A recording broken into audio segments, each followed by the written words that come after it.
Hello, everyone. Welcome to another episode of Artists Offstage.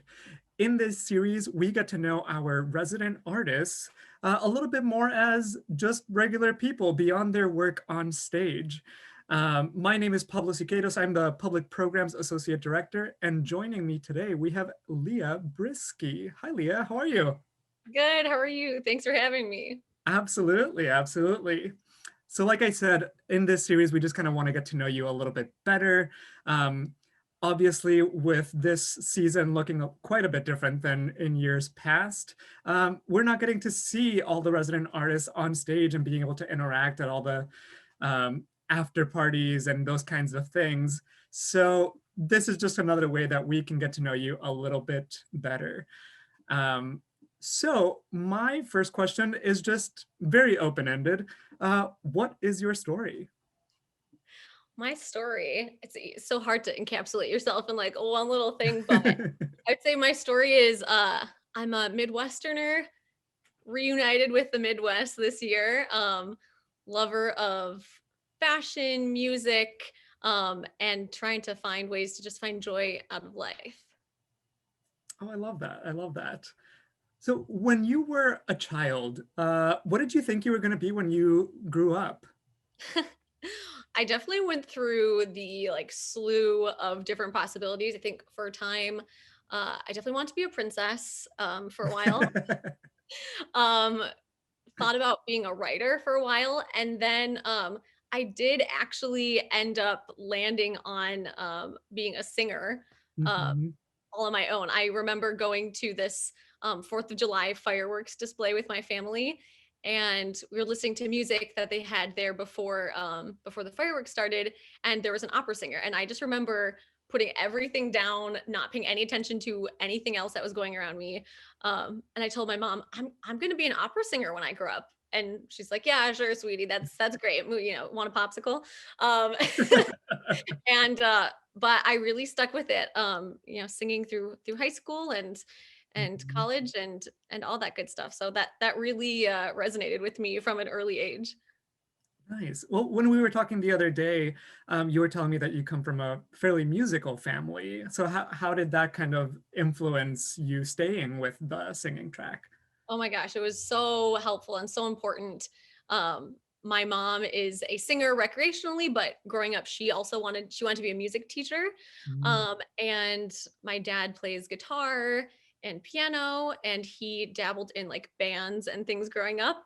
But I'm an identical twin, so my sister Sarah and I, um, growing up, we would do choir together and write our own very silly songs, which maybe for a small price, I will sing one that I still remember for you.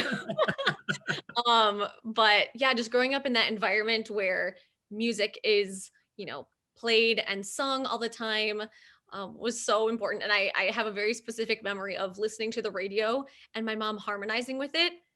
And my sister and I are like, "How do you do that?" She's like, "Oh, I don't know. I just know what will sound good." And then I remember years later doing the same thing and not realizing I was doing it. And my friends who were in the car with me are like, "Will you stop? Can you just sing the melody?" I'm like, "I'm doing the same thing." So it was just really great growing up in a family where music was such a staple and really encouraged. That's awesome. That's awesome. And I mean, I love that you were saying you got to write some songs with your sister. What would you say was like your greatest hit? Um, Definitely top of the charts was Stinky Feet. Yeah. Yes. About riding in the car and wanting to put your feet out the window. You're deep thinkers as like 6-year-olds. We might have to add that to like an extra features thing of this interview. The 6-year-old files. Yeah. So, I mean, it sounds like you came from a really supportive family of these types of pursuits. Outside of your family, like who would you say have been your biggest cheerleaders kind of along your journey? Ooh, wow. That's a good question. Um, I would say one of my biggest role models growing up was my piano teacher. Um, Mhm. and he was the organist at my church. And he was just such a kind, um, understanding person that it made me sort of see music from a different angle because I saw him from the sort of fatherly educational side, whereas I have a passion for music education as well. So even though he is still part of like my musical upbringing, I sort of saw him as like an uncle, um, Mhm. who he was so supportive and just like so kind as a person. And then my godmother would come to literally every single thing that I would do, whether it was I'm going to put on some random play in our house with the sheet, or ballet recitals or things like that. She was always there for me. And so yeah, she was definitely a huge cheerleader in my life. Oh, that's wonderful. Um, so in your experience so far, um, what have been sort of the biggest challenges and rewards of pursuing a singing career? I would say one of the things I think is a fault, but also an attribute is I'm interested in so many different areas of music, Mhm. and as a singer. So I started off with music education and was so passionate about choir.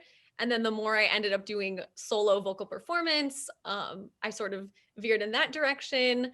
But then I also love writing my own music and doing singer songwriting things. So Mhm. um, I've struggled sometimes with thinking, okay, if I focus on too many things, it will be too dispersed and I won't be able to give as much attention to one of those sort of areas as I would like. But then at the same time, I think that sort of makes me a well-rounded singer and teacher and human. Um, Mhm. so yeah, I think that that's been a struggle, but also a sort of positive learning experience. Um, and I think I like to say that we singers do music as a sort of a form of therapy. So I mean, sometimes it can be challenging when you connect with the piece that is really something that you're going through, and how to portray that without diving too deep into your emotions where you can't actually perform it. And Mhm. then on the opposite end of the spectrum, singing a role that you relate nothing to, um, and finding a way to connect with that character and make them your own. Yeah. I mean, going back a little bit to what you said about having all of these different musical tastes or interests, do you think generally in when you pursue opera that having sort of that jack of all trades type of aspect to you, do you think that's seen as a positive thing or a less positive thing? I think in the operatic world is there's sort of this more scholarly um, attitude about it. So I think sometimes it's seen as a negative thing to have these other interests that if you're focusing on something else, you can't be putting enough attention into opera. Mhm. I'd like to disagree. I'll kindly disagree. Yeah, I think it makes for more interesting performers, right? Yeah, I mean, the more you know about your voice and the more ways you experiment with how it can be used, I think ultimately you're gaining a deeper sense of yourself and a deeper sense of how your instrument as a medium of yourself can also affect others and create art. Hmm. Yeah. So my next one here is complete the phrase. When I am not working, I am usually blank. When I am not working, I am usually I'll put two. Just I'm either usually snacking or Wait, blog. what are your go-to snacks? Ooh, We have right to now know. it's popcorn, everything like cheesy popcorn, caramel popcorn. Yeah, that is my go-to snack, and I can eat a lot of it. So having movie theaters closed right now is torturous because I really want that really buttery popcorn. Do you like that the Chicago style variety pack? Oh man, don't get me started. I once was in Chicago on Garret Popcorn's like birthday, and they were giving out 67-cent bags of their popcorn. And I'm like, I'll take seven, please. Yes. So yes, snacking, or I would say blogging. So I mentioned my twin sister Sarah. Mhm. We have a fashion blog Instagram together, Two Scoops of Style, playing off our little twin connection. Love But that. it started off as sort of just an interest in fashion and sharing some of our styles, and has really grown into a business for us, where we've worked with some of our favorite brands, and it's a really great creative outlet. aside from singing. So I can be creative and artistic and, with that photography side without having to think about singing in that sort of realm. Mm-hmm. Yeah, what skills do you think kind of translate from kind of your work to your blogging? I think relatability and transferring information to other people. So as you're when you're performing, you're taking something in a foreign language that maybe the listener doesn't know and breaking it down and making it relatable to them in Mm-hmm. your portrayal. And I think totally the same with blogging, whether it's informing someone on a great new product that you like or sharing a style trend, you kind of want to break it down and educate, make it relatable and easy to digest. Mm-hmm. Yeah, and they're both dealing with creation, which I think is really cool. You had the sky's the limit, really. Yeah. Well, a logistical question. How you and your sister don't live in the same place, so how does this work? That has definitely been a process to figure out, but usually once every month, once every other month, we get together and we do what we call batching content. So we Okay. plan out everything we want to do for the next month or two, and we take massive amounts of pictures, or like I like to call it playing dress up. That, outfits hanging everywhere and clothes on the floor by the end of the weekend. But we take all these pictures. Both of our husbands are our mastermind photographers, so Yeah. blessed to have them to do that. But yeah, we sort of have a massive blogging weekend, and then we're set for a good while. Mm-hmm. And what opera singer doesn't like doing dress up? I know, right? Yes. I mean, that's That's literally what we an do. opera singer. The huge dresses, the wigs, yeah. A low-key extension of that. Right, right. Um, so because we're recording this in January, obviously we've all done our New Year's resolutions and those kinds of things. So my next question is, what do you hope to do differently this year than in previous years? Hmm. And you can take this whether that's in your personal life or in your professional life. Yeah, I think this year my intention word is joy. And that might seem like a very sort of simple thing, like you could find joy in every little thing, but oftentimes in years where everything is full throttle and we're moving 100 miles an hour all the time, it's hard to find the time to stop and appreciate things both professionally and personally about your life. I think and sometimes they can kind of get brushed under the rug a little bit or taken for granted. Mhm. So that, as sort of the larger scheme of things, is what I would like to do differently to make sure I'm taking that time every day to find those little moments of joy, like today talking with you, or making a great latte, or singing a note that just feels so good. um, Yeah. those sorts of things. I'd like to really indulge in that a little bit more, I think. And in going with that vein of trying out some projects that I haven't had the chance to try out before because I've been too busy or I've saved Mhm. for a rainy day, and now I actually get to put on its feet. So that's really exciting.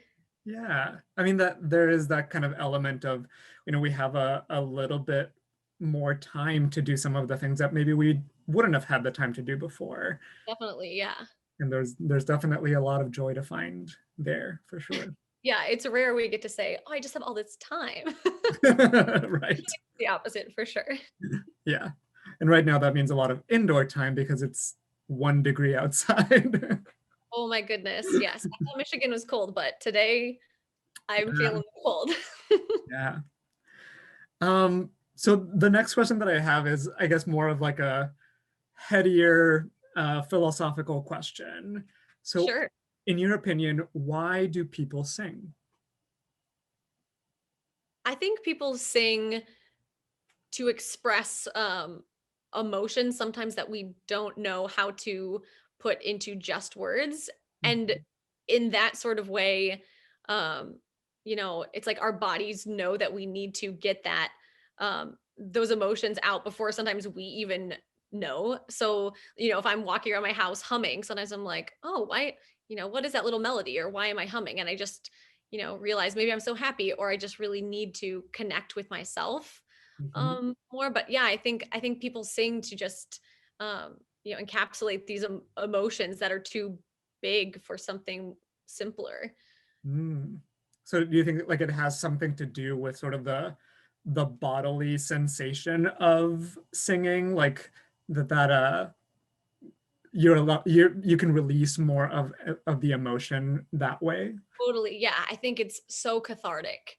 And even I would say this to anybody, whether, you're a professional singer, recreational singer, or, certified tone deaf, that, singing and just using your voice in that way, it just puts you so much more into your own body, Mhm. um, in a way that I don't really think anything else does per Mhm. se.